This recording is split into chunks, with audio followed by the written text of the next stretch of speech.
babangabaprofethi bakaBhali. Lithi iBhayibheli ke bahlela usuku lokuba bakhuphuke. Lithi iBhayibheli kukhuphuka umprofethi oyedwa, umprofethi ongukaJehova, kanye nabaprofethi abawu450 abangabaprofethi bakaBhali. Lithi iBhayibheli babekhuphuka baye entabeni. Lithi iBhayibheli uEliya uhamba ephethe uJehova enhlizweni yakhe, bahamba bona bangabaprofethi bakaBhali baphethe uBhali ezandleni zabo. Lithi iBhayibheli ke mabekhuphuka bayala bayoveza uNkulunkulu wabo kanye nalobo awubasalo kuthi angithi u450 out of 1. Lithi iBhayibheli mabefika lapha bafika, lithi iBhayibheli ke la ngithanda khona kuzovela umsebenzi kaNkulunkulu. Usethi ke uEliya mabakhiphe ke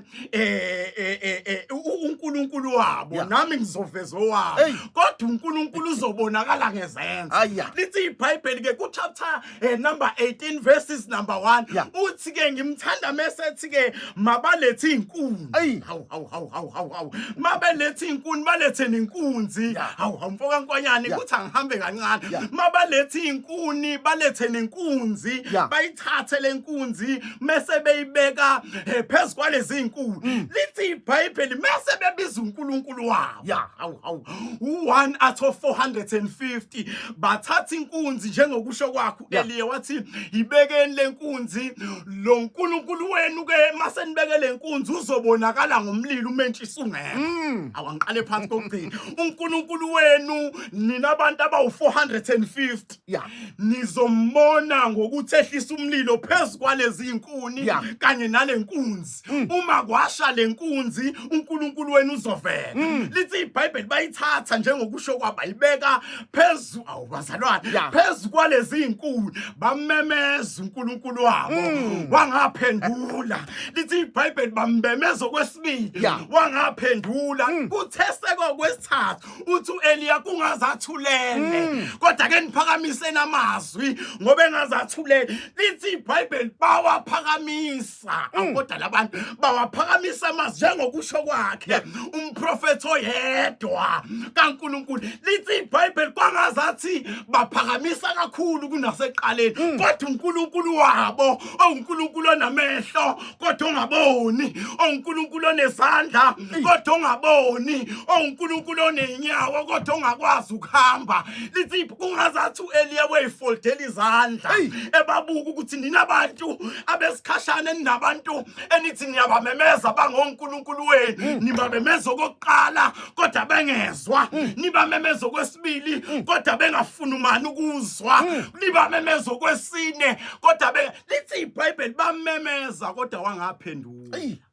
La ngithanda khona usethi ke okay senikwenzile ke lokho mfoka Nkwanyane. Lithi iBhayibheli ke base behlehla wayesethi buyiseni inkunzi. Inkunzi zase zimbili bayibuyisa inkunzi yakho Eliya base beyibeka phezu kwezinkuni. La ngithanda khona ke mfoka Nkwanyane. Lithi iBhayibheli ke ucela amanzi Eliya wake wabona inkunzi nezinkuni kuhlangana namanzi umlilo uzoba khona.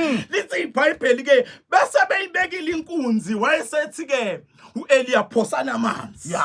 Bawaphosa amanzi phezu kwazo izinkuni nayo inkunzi. Lithi iBhayibheli ke after sebeyiphotsile inkunzi bawaphosa amanzi. Ngimthanda ukuthi akawucela umlilo awubazalwane kodwa ke kunumber 37 usebhekisa phansi ikhanda lakhe emadolweni ubiza uNkulunkulu wakhe uthi wena uNkulunkulu kaJehova, wena uNkulunkulu kaIsrayeli, yizwa amazwi ami.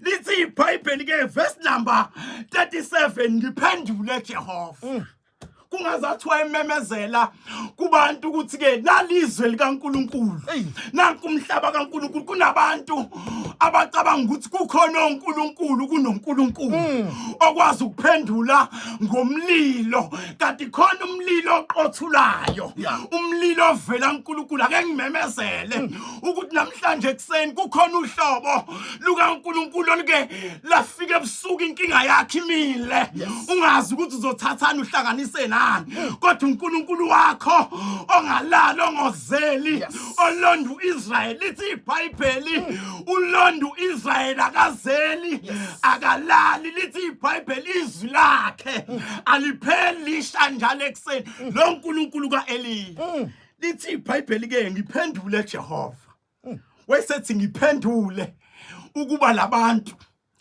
bakubone uNkulunkulu wethu ke emfoka nkonyane akazovela ukuthi kamakhelwane wakho khona bakureceive kodwa the only thing ezokwenzeka izovela ekuthenini wena mawubhekana nemeko ubiza muphi uNkulunkulu angiqale phansi kokugcina uNkulunkulu wakho akazovela ukuthi ke la kamakhelwane bareceive wena ufuna ukureceive kodwa uNkulunkulu wakho uzovela ngamdlazana ubhekana nemeko ukuthi imeko yakho uthi mawubhekana nayo ubize muphi uNkulunkulu izoshayana lapho ukuthi masibhekana nesituation sifana nesituation yini noma sibiza uNkulunkulu imuphi uNkulunkulu omemezayo mawubhekana nesimo sengiqeda bake baboshwa abafana beboshelwa bethunjelwe eBhabheli lithi iBhayibheli bathunjwa mfoka nkonyana bahamba noNkulunkulu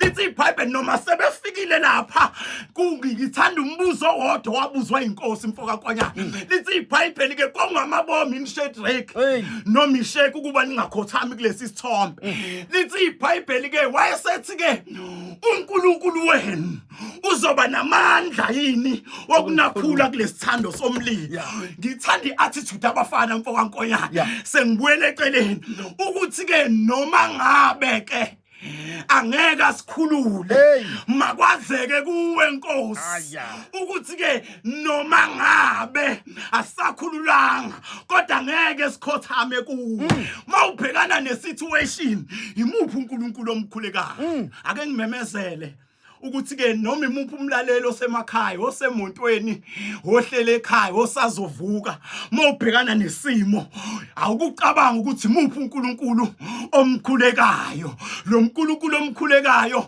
uNkulunkulu ophendula kanye uNkulunkulu ophendula okwesibili uNkulunkulu ophendula okwesithathu akadingi even nanokukhunjuzwa noma akadingi nanokuthi aboostwe ukuthi ake sikhuphukele phezulu sithi ukunyusa ivoice kodwa lo uNkulunkulu yazi attitude yakho azi uNkulunkulu okhuleka kuwe Thank you mfundisi Myelezo namandla ekseni siyabonga kakhulu baba ngesikhathi sakho mazi uNkulunkulu okhuleka kuye uphendula ngomlilo lo uNkulunkulu esimkhonzayo